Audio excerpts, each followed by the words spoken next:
இந்த உலகம் எப்படி ஆடு எப்படி கறி வெட்டுறவனை நம்புதோ அதே மாதிரி தான். யார் ஏமாத்துறாங்களோ, எத்தனை பேர் சொன்னாலும், எத்தனை படம் வந்தாலும், எத்தனை அறிஞர்கள் வந்து சொன்னாலும் டக்குன்னு ஏமாத்துறவனை தான் நம்பும். அது நம்ம ஜீன்லேயே இருக்கும் போல. ஒருத்தனுக்கு ஏமாத்துறதுக்கு டேலண்ட் இருக்குன்னா நம்ம தான் ஏமாறாமல் இருக்கணும். அவனை நீ வந்து ஏமாத்தாதேன்னு நம்ம சொல்ல முடியாது. அது அவனோட திறமை. நம்ம விவரமா இருந்தா நம்ம ஏன் போய் ஏமாறுறோம்? புரியுதுங்களா? அப்ப என்ன இருக்கணும்? மக்களுக்குள்ள தெளிவு இருக்கணும். நீங்க அது இல்லை. இப்போ நீங்க புதுசா ஃபீல்டுக்குள்ள வர்றீங்க, இன்னும் உங்களை சுத்தமா மதிக்க மாட்டாங்க. நீங்களாம் ஃப்ரெஷர், உங்களை நம்பவே மாட்டாங்க. அவங்கள பொறுத்த வரைக்கும் ஃபேமஸான ஆளுங்க வேணும்.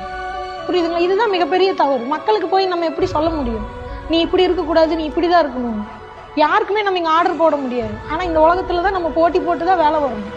அதுதான் கஷ்டமா இருக்கு. இந்த திறமைக்கெல்லாம் குறைச்சலே இல்லை. உங்ககிட்ட என்ன திறமை இருந்தாலும் நம்ம ஃப்ரெஷரு, நம்ம கிட்ட ஒன்றும் இல்லை, நம்மளோட பேசிக்கை வச்சு தான் இங்கே எடை போடுவாங்க. நீங்கள் அதை உடச்சி உங்கள் திறமையை வச்சு தான் மேலே வந்து ஆகணும். உங்களுக்கு வேறு ஆப்ஷனும் கிடையாது.